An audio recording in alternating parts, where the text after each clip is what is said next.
Friends, कैसे हैं आप लोग। आज मैं आपके सामने जो वीडियो लेकर आई हूँ वो है factor affecting cooking quality. Specially हम किसकी बात कर रहे हैं, कुकिंग क्वालिटी ऑफ प्रोटीन की, है ना। तो बेसिकली हम यहाँ पर बात कर रहे हैं कि कौन से ऐसे फैक्टर हैं जो कि पल्सेस की कुकिंग क्वालिटी को इफ़ेक्ट करते हैं।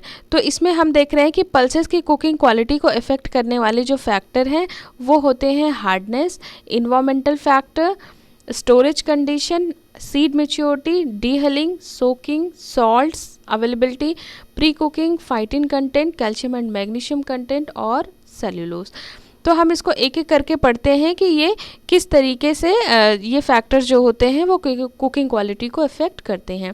तो सबसे पहले देखिए हम बात करेंगे हार्डनेस की। तो जो हार्डनेस होती है वो 2 टाइप की होती है। एक हार्डनेस सेल की बात हम करेंगे और दूसरा होती है स्क्लेरेमा की बात करेंगे।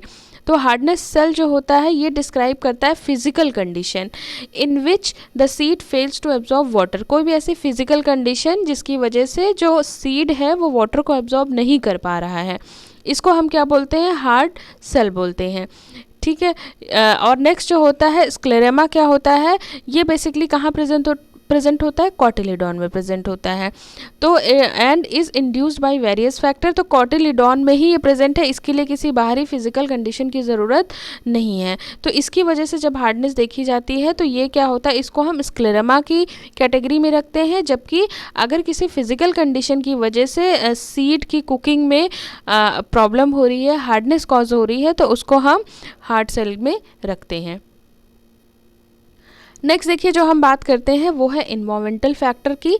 तो कौन कौन से ऐसे इन्वायरमेंटल फैक्टर्स हैं जो कि इफ़ेक्ट करते हैं कुकिंग क्वालिटी को। इसमें सबसे पहले हम बात करेंगे कि लोकेशन की, फिर सॉइल फर्टिलिटी की, सॉइल मॉइस्चर की, और भी बहुत से ऐसे इन्वायरमेंटल कंडीशंस हैं जो कि कुकिंग क्वालिटी को इफ़ेक्ट करती हैं।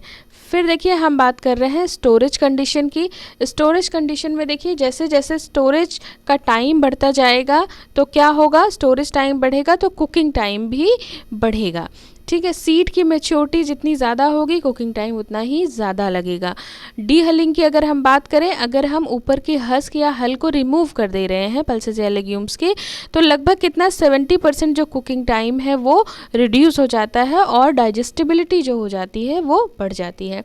सोकिंग की अगर हम बात करें तो whole grain soaked in water to improve the cooking quality. अगर आप सोक करके अगर आप कुक करते हैं तो कुकिंग क्वालिटी जो है वो बढ़ जाती है, जैसे कि टाइम कम लगता है, फ्यूल कम लगता है, और कुछ अमाउंट में जो न्यूट्रिएंट्स हैं वो भी बॉडी के लिए अवेलेबल हो जाते हैं। नेक्स्ट देखिए जो हम बात कर रहे हैं वो हम सॉल्ट्स की बात कर रहे हैं, इसको ध्यान से समझिएगा। देखिए hard to cook condition can be eliminated by soaking seeds. Salt solution consist of 1% NaCl and 0.75% NaOH जो कि सोडियम बाइकार्बोनेट है इंस्टेड ऑफ ओनली वाटर। देखिए सॉल्ट्स में हम बात कर रहे हैं कि अगर हम क्या करें कि प्लेन वाटर की जगह अगर हम सॉल्टेड वाटर में यानी 1% NaCl ले लें और हम सोडियम बाइकार्बोनेट का कितना 0.75% अगर हम ले रहे हैं, तो क्या होगा कि जो हार्ड टू कुक कंडीशन है उसको हम हटा सकते हैं, उसको हम एलिमिनेट कर सकते हैं। और एक फ़ायदा क्या होता है कि जो कॉटिलिडॉन्स है उनका भी सेपरेशन आसानी से हो जाता है सॉल्ट सॉल्यूशन की प्रेजेंस में। कार्बोनेट और बाइकार्बोनेट एक्ट करते हैं as a protein dissociating solubilising tendering agent की तरह। इस वजह से हम देख रहे हैं ये सारी प्रोसेस हो रही है क्योंकि कार्बोनेट बाइकार्बोनेट एक्ट करते हैं प्रोटीन डिसोशिएटिंग सॉल्युबलाइजिंग और टेंडरिंग एजेंट की तरह। सॉल्ट जैसे कि डाई सोडियम फॉस्फेट है, सोडियम बाइकार्बोनेट है, अमोनियम कार्बोनेट है, अगर हम इसको स्मॉल क्वांटिटी में यूज़ करते हैं तो ये इम्प्रूव कर देता है कुकिंग क्वालिटी को और टेक्सचर में कोई भी चेंज नहीं आता है। टेक्सचर या टेस्ट में यानी टेस्ट को अल्टर किए बिना ही कुकिंग क्वालिटी को ये इम्प्रूव करता है। ठीक है। फिर नेक्स्ट हम बात कर रहे हैं प्री कुकिंग की। प्री कुकिंग में क्या है, बेसिकली हम cooking time for pre cooking lentil seed is less compare to untreated ones. अब प्री कुकिंग में जैसे यही सोकिंग है, जर्मिनेशन है, इस तरीके की प्रोसेस अगर हम करते हैं तो इसको प्री कुकिंग में रखते हैं। तो ये क्या कर लेता है, ये इम्प्रूव कर देता है बेसिकली, मतलब इम्प्रूव कर देता है न्यूट्रिएंट्स को, कुकिंग टाइम डिक्रीज़ कर देता है इन कंपैरिजन टू जिसका हम प्री कुक नहीं करते हैं। नेक्स्ट देखिए हम बात कर रहे हैं फाइटिन कंटेंट की। फाइटिन कंटेंट में बेसिकली फाइटिन जो होता है ये सॉफ्ट सॉफ्टनिंग एक्शन करता है pulses during cooking by acting as a calcium absorbent. इसको देखिए थोड़ा समझिएगा। इसमें क्या है कि जो फाइटिन होता है वो सॉफ्टिंग एक्शन पल्सेस को सॉफ्ट करने में हेल्प करता है। कैसे हेल्प करता है? क्योंकि ये कैल्शियम को क्या कर लेता है, एब्जॉर्ब कर लेता है, या कैल्शियम के साथ चिलेट करता है, कैल्शियम के साथ कॉम्प्लेक्स बनाता है। अब ऐसा कैसे हो सकता है? बिल्कुल हो सकता है, क्योंकि अगर देखिए हाँ एंटी न्यूट्रिशनल की तरह भी काम करेगा, क्योंकि कहीं ना कहीं कैल्शियम की अवेलेबिलिटी को भी रोक देता है। बट उससे भी इम्पॉर्टेंट बात ये है कि ये क्या करेगा कि जो इनसॉल्युबल कैल्शियम पैक्टेट अभी मैं आपको बताऊंगी आगे। कैल्शियम पैक्टेट का ये जो कंपाउंड है कैल्शियम पैक्टेट, ये इनसॉल्युबल कंपाउंड है। तो अगर ये क्या होगा कि किसी पल्सेस में प्रेजेंट है, किसी दाल में कैल्शियम पैक्टेट बन गया है, तो फिर ये क्या होगा, कुकिंग क्वालिटी को डिग्रेड कर देगा, डिले कर देगा, डिक्रीज कर देगा। सॉरी। तो उस कंडीशन में हम देखेंगे कि जो कुकिंग क्वालिटी है वो क्या हो जाएगी, डिक्रीज हो जाएगी, अगर कैल्शियम पैक्टेट बन गया, जो क्योंकि ये इसका नेचर क्या होता है, ये इनसॉल्युबल होता है। ठीक है। अब देखिए कैल्शियम पैक्टेट बनेगा कैसे? जब softening of pulses during cooking takes place through a reaction between the sodium potassium phytate present होता है कॉटिलीडॉन पे। देखिए सोडियम और पोटेशियम फाइटेट कहाँ प्रेजेंट होता है? कॉटिलीडॉन पे, यानी सीड में जो कॉटिलीडॉन होते हैं वहाँ पे प्रेजेंट होगा। And insoluble calcium magnesium pectinate present in the cell wall पे क्या है, कैल्शियम और मैग्नीशियम के पैक्टिनेट प्रेजेंट हैं। कहाँ पे? सेल वॉल में। और सोडियम और पोटेशियम के फाइटेट कहाँ प्रेजेंट है? कॉटिलीडॉन्स में प्रेजेंट है। जब हम हीट करते हैं तो क्या होता है कि ये जो फाइटिन होता है, जो यानी जो फाइटेट होता है, ये कैल्शियम और मैग्नीशियम को चिलेट कर लेता है और कैल्शियम और सोडियम पैक्टेट बनने से रोक देता है। अगर मतलब कैल्शियम और मैग्नीशियम के पैक्टेट बनने से रोक देता है, जिस वजह से क्या होता है, अब क्या होगा, जब कैल्शियम और मैग्नीशियम का पैक्टेट नहीं बनेगा तो बेसिकली बनेगा क्या, sodium potassium pectate. Sodium potassium कहाँ प्रेजेंट था? हमारे कॉटिलीडॉन पे प्रेजेंट था। सोडियम पोटेशियम फाइटेट कहाँ प्रेजेंट था? कॉटिलीडॉन में प्रेजेंट था। जबकि कैल्शियम और मैग्नीशियम पैक्टिनेट कहाँ प्रेजेंट था? सेल वॉल पे प्रेजेंट था। जब दोनों की रिएक्शन हुई तो फाइटिन ने क्या कर दिया, या एक तरीके से फाइटेट ने क्या कर लिया, सोडियम और पोटेशियम के पैक्टेट बना दिए, और ये एक सॉल्युबल कंपाउंड होता है ना। अगर ये ऐसा नहीं करता तो कैल्शियम और मैग्नीशियम के जो पैक्टिनेट प्रेजेंट थे वो इनसॉल्युबल होते हैं, तो हमारी जो कुकिंग क्वालिटी है वो क्या हो जाती, डिक्रीज हो जाती। अब देखिए नेक्स्ट हम बात करेंगे कैल्शियम एंड मैग्नीशियम के कंटेंट की। देखिए लार्ज अमाउंट में जो insoluble calcium and magnesium pectate formed in the middle lamella of the cell wall, ये मैंने आपको पहले भी बताया है कि कैल्शियम एंड मैग्नीशियम के पैक्टेट कहाँ पाए जाते हैं, सेल वॉल पे पाए जाते हैं। कहाँ पे? मिडल लैमेला, सेल वॉल के मिडल लैमेला पे पाए जाते हैं। तो दो कंडीशन है, या तो सीड में इतना ज़्यादा कैल्शियम और मैग्नीशियम हो कि वो मिडल लैमेला पे पैक्टेट के फॉर्म में कॉम्प्लेक्स बना के लार्जर अमाउंट में आ जाए, या फिर अगर हमने ऐसा मीडियम यूज़ कर लिया है, यानी जो हम कुकिंग वाटर यूज़ कर रहे हैं अगर उसमें भी कैल्शियम मैग्नीशियम के सॉल्ट्स ज़्यादा हैं तो भी ऐसा हो सकता है कि हार्डनिंग हो जाए। तो हम क्या करें, पेप्टाइडेज एंजाइम एक होता है, इसका भी ट्रीटमेंट कराया जाता है। पेप्टाइडेज जो होता है वो डिग्रेड कर देता है पैक्टिक सब्सटेंस को। अभी देखिए हम क्या कर रहे थे, पीछे जो हम फाइटेट की कंडीशन में क्या कर रहे थे कि हम जो फाइटेट था वो क्या कर रहा था, बेसिकली सोडियम और पोटेशियम पैक्टेट जो फाइटेट जो है वो कैल्शियम और मैग्नीशियम के साथ फाइटेट कंबाइन कर रहा था, और सोडियम और पोटेशियम के साथ पैक्टिनेट का कंबाइन कर रहा था। तो सोडियम और पोटेशियम पैक्टेट जो होता है ये एक सॉल्युबल होता है, यानी ये कुकिंग में कोई प्रॉब्लम क्रिएट नहीं करेगा। यहाँ पे हम क्या कह रहे हैं कि कैल्शियम और मैग्नीशियम के जो कंटेंट होते हैं वो ऑलरेडी कैल्शियम मैग्नीशियम पैक्टेट के फॉर्म में ही प्रेजेंट होते हैं सेल वॉल पे। लेकिन अगर हम पेप्टाइडेज एंजाइम से ट्रीटमेंट करा दें तो पेप्टाइडेज एंजाइम क्या करेगा, पैक्टिक सब्सटेंस जो होता है, जो पैक्टिक सब्सटेंस होता है उसको क्या कर देगा, रिड्यूस कर देगा, और उनकी जो कॉम्प्लेक्स बनाने की जो एबिलिटी है कैल्शियम और मैग्नीशियम के साथ वो डिक्रीज हो जाएगी।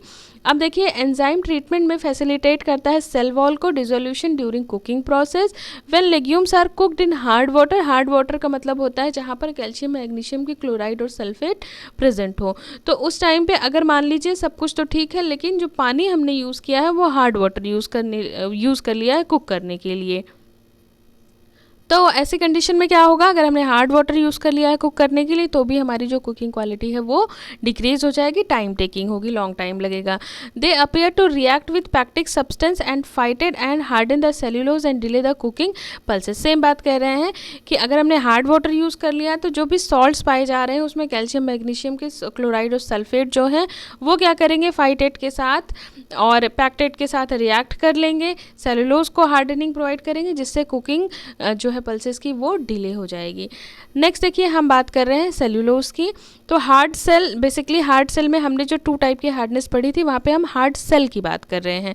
तो हार्ड सेल में hard cell seeds in legumes resist water absorption and thereby delay the cooking process.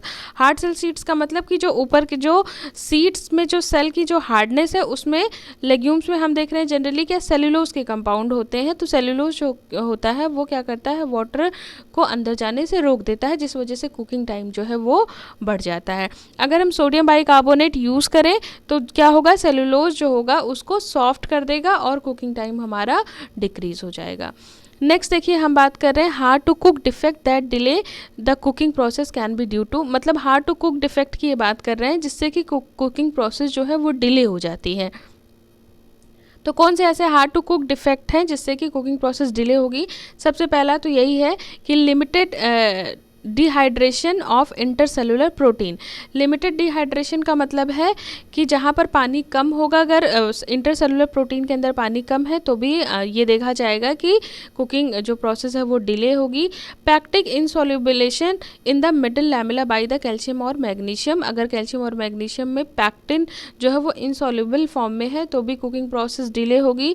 Cross linkage हो गया है फिनोलिक्स और प्रोटीन के बीच में तो भी कुकिंग प्रोसेस डिले हो जाएगी। Interactions of the content of the phytin calcium and magnesium के केस में भी देखते हैं। थिकनिंग ऑफ सीड कोट, अगर सीड कोट जो है वो मोटी है, थोड़ा थिक है, तो उस कंडीशन में हम देखते हैं कि हाई जो होता है वो लिग्निन और अल्फा सेलुलोज, तो इस वजह से क्या होगा कि जो कुकिंग प्रोसेस है वो थोड़ा डिले होगी। Time taken to cook pulses, जो भी टाइम लगता है पल्सेस को कुक करने में वो 2 वजह से लगता है। एक तो फिजिकल हार्डनेस, सीड की फिजिकल हार्डनेस की वजह से, दूसरा जो केमिकल कंपाउंड सेल वॉल में प्रेजेंट है उनकी वजह से लगता है। ठीक है, और दोनों क्या करते हैं कि फिजिकल हार्डनेस की कंडीशन में भी जो वाटर है वो सीड के अंदर एब्जॉर्ब नहीं हो पाता, और केमिकल कंपोजिशन भी वही काम करता है कि वाटर को सीड के अंदर एब्जॉर्ब नहीं होता है, एब्जॉर्ब देर कर देता है या एब्जॉर्प्शन की जो प्रोसेस है उसमें डिले करता है, जिस वजह से कुकिंग प्रोसेस जो है वो भी डिले हो जाती है। अब देखिए नेक्स्ट हम देख रहे हैं कि जो फिजिकल साइज़ होता है सीड का वो भी गवर्न करता है कि कुकिंग टाइम कितना डिले हो सकती है, क्योंकि देखिए जो स्मॉल साइज़ के सीड होते हैं उनमें वाटर ईजिली एब्जॉर्ब होता है in comparison to large size seeded, है ना, या लार्ज साइज सीड्स। फिर देखिए among the legumes green gram जो होती है वो रिलेटिवली लो अमाउंट में प्रोटीएजेस इनहिबिटर कंटेन करती है, पॉलीफिनॉल्स कंटेन करती है, फ्लैटुलेंस कॉजिंग एजेंट कंटेन करती है, और हीमाग्लूटिनिन कंटेन करती है, और अमाइलेज इनहिबिटर एक्टिविटी, यानी जितनी भी एंटी न्यूट्रिशनल सब्सटेंस है वो ग्रीन ग्राम में यानी मूंग की दाल में कम होते हैं। इस वजह से जो मूंग की दाल होती है वो ईजिली कुक हो जाती है इन कंपैरिजन टू अदर दालों की अपेक्षा। तो फॉर्म्स ऑफ पल्सेस में हम देख रहे हैं कि हम पल्सेस को किस किस फॉर्म में यूज़ करते हैं, किस किस तरीके से हम इसको खाते हैं। जैसे कि पल्सेस आर यूज होती हैं डिफरेंट फॉर्म में। हम होल लेग्यूम्स के फॉर्म में भी यूज़ कर सकते हैं, इसको सोक करके जर्मिनेट करके खा सकते हैं, सैलेड के फॉर्म में खाते हैं। Split legumes with skin and without skin, मतलब जैसे हम दालें खाते हैं तो छिलके वाली और बिना छिलके वाली दालें खाते हैं। जर्मिनेट करा के फर्मेंटेड प्रोडक्ट्स के फॉर्म में खा सकते हैं। पल्सेस और फ्लावर ऑफ पल्सेस का मतलब जैसे हम बेसन वगैरह खाते हैं तो हम पल्सेस का आटा बना करके भी इसको कंज्यूम कर सकते हैं। Past pulses like Bengal gram and peas, जैसे कि रोस्टेड पास्ट करके हम खाते हैं, रोस्टेड चने वगैरह हैं, रोस्टेड मटर है, तो इस फॉर्म में भी हम इसको कंज्यूम कर सकते हैं। नेक्स्ट देखिए लास्ट टॉपिक है इस चैप्टर का कि role of pulses in cookery. Important है, कई बार पूछ लिया जाता है। देखिए पल्सेस जो होती हैं वो रिच होती हैं प्रोटीन की और बी वाइटामिन की, जिससे क्या इंप्रूव करती हैं क्वालिटी ऑफ सीरियल की, प्रोटीन की, है ना। तो पल्सेस जो होती हैं वो प्रोटीन होंगी रिच होंगी प्रोटीन में और बी वाइटामिन में। तो अगर हम सीरियल के साथ इनको इम्प्रूव करें तो सीरियल की प्रोटीन की क्वालिटी को भी ये इम्प्रूव कर देती हैं। इसके अलावा जो पल्सेस हैं वो satisfy value to high protein and fibre, satisfactory value provide करती हैं क्योंकि ये सैटिस्फैक्टरी वैल्यू देती हैं क्योंकि इनमें हाई प्रोटीन और हाई फाइबर होता है। पल्सेस करती हैं पल्सेस इम्प्रूव करती हैं फ्लेवर को and consistency of dal, sambar and rasam, है ना। अगर आप दाल बना रहे हैं तो जाहिर सी बात है उसमें जो मेन इंग्रेडिएंट यूज़ होता है वो होता है पल्सेस। तो पल्सेस की जो बेसिकली जब दाल की जो कंसिस्टेंसी है, दाल है, सांभर की, रसम की, वो किसकी वजह से, पल्सेस की वजह से ही इम्प्रूव होती है, ठीक है। और साथ ही साथ फ्लेवर भी इम्प्रूव करती हैं। They contribute to fermentation in preparation of idli and dosa. सीधी सी बात है कि हम जब इडली और डोसा का बैटर लेते हैं तो उसमें सीरियल के साथ पल्सेस भी ऐड करते हैं, तो फर्मेंटेशन में हेल्प करती हैं। They are used in snacks के फॉर्म में हम यूज़ करते हैं, जैसे कि पानी पूरी है, भेल पूरी है, भुजिया है, इन सब के फॉर्म में हम यूज़ करते हैं। They are used as salad, जैसे कि हम स्प्राउटेड ग्राम की बात करते हैं। They are used in dessert, जैसे कि हम पायसम है, स्वीट्स है, जैसे कि मैसूर पाक होता है, लड्डू होता है, इस फॉर्म में भी हम इसको यूज़ करते हैं। फिर देखिए they are used as a thickening agent की तरह भी यूज़ करते हैं। ये पल्सेस प्रिवेंट करती हैं कर्डलिंग में, जैसे बंगाल ग्राम फ्लावर में हम कढ़ी में बंगाल ग्राम फ्लावर यूज़ करते हैं। इसको हम यूज़ करते हैं एज अ स्टफिंग एजेंट भी यूज़ करते हैं। पास्ट पल्सेस जो होती हैं वो यूज्ड होती हैं making chutney and chutney powders. फिर देखिए they are used as part of the seasoning in curries, है ना। तो इस तरीके से हमने देखा कि क्या क्या रोल है पल्सेस का कुकरी में। तो फाइनली हम लोगों ने पल्सेस के बारे में सारी चीज़ें कंप्लीटली चीज़ें पढ़ ली हैं, जिसमें हम लोगों ने पल्सेस के बारे में बहुत सी चीज़ें, पल्सेस किस फैमिली से बिलोंग करती हैं, क्या क्या कैटेगरी है पल्सेस की nutritional value and composition value क्या है, इसके साथ प्रोसेसिंग ऑफ पल्सेस की बात की है हमने। प्रोसेसिंग ऑफ पल्सेस में फिर हमने जर्मिनेशन, फर्मेंटेशन, इसके बाद हमने बात की थी इसमें टॉक्सिक कॉन्स्टिट्यूएंट्स ऑफ पल्सेस की बात की थी, कौन से ऐसे फैक्टर है। फिर हमने पल्सेस कुकरी की बात की थी, कौन से ऐसे फैक्टर हैं जो कुकिंग ऑफ पल्सेस को इफ़ेक्ट करते हैं, उसकी बात की। कौन से ऐसे कंटेंट है जो कि कुकिंग क्वालिटी को डिले करते हैं, उसकी बात की। और फाइनली हमने बात की रोल ऑफ पल्सेस इन कुकरी। तो इस तरीके से हमने ये पूरा चैप्टर जो है वो काफ़ी ब्रीफ में पढ़ लिया है। आपको ये वीडियोस कैसे लग रहे हैं आप लोग प्लीज़ कमेंट करिए और वीडियो को लाइक करिए, शेयर करिए। शेयर नहीं कर रहे हैं आप लोग, सब्सक्राइबर नहीं बढ़ रहे हैं, तो आप लोग इसका ध्यान रखिए। Thank you guys.